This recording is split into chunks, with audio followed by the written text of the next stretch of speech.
Poet, Quigley C B. Big round of applause, guys. Thank you.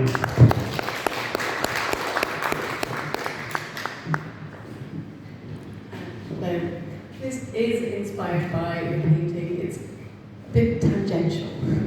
It's a short story that I kind of got a very clear image of like a wallpaper from one of the houses that you painted, so it's about wallpaper, but it is inspired by it as well.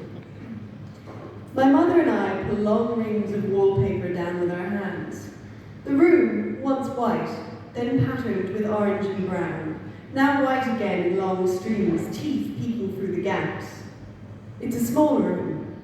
We've been working for a while, and she turns to me and says, "Pass me that scraper." I pass it to her.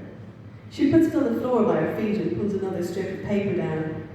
White pours from ceiling to floor. It carves a narrow path through the colour. I turn back to my part of wall. It's quite beautiful, really, this paper. It's a shame it has to come down.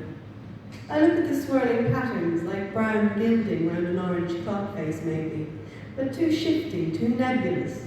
I put my hand to the paper and imagine it reach into the swirling orange liquid. I scoop it up from its brown pool. Ugly, too, really, in a way. Take this.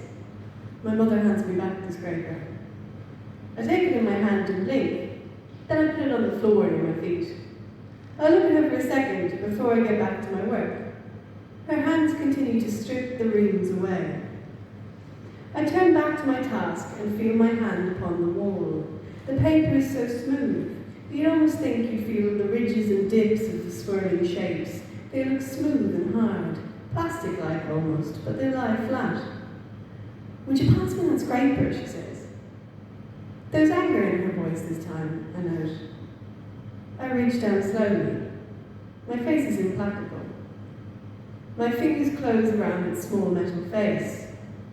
I hold it out to her. "Thanks," she says, calm again. I turn back to the wall. I forgot what I'm supposed to be doing. I'm staring at the thing, the paper, when the scraper is thrown past my face. It's stuck now in the wall. "I have to do fucking everything," she says. "I have to do fucking everything." She picks up the bin bag between us, stuffed fat with paper shards, and rips handfuls out. She throws some at the wall and some at the floor. She steps towards me with her hand raised and bulging, and for a moment I'm sure she means to stuff them down my throat. My eyes feel very big in my face as I look at her. Then she pauses. She takes a long breath. She lets her hand fall back into the bag. She looks at me sharply and begins stuffing the paper back into the bin liner. Each handful makes a crunching sound, I think. "It's very hard for me when you act like that," she says, not looking at me. I feel sorry. I'm so sorry for upsetting her. I turn and stare at my patch of wall.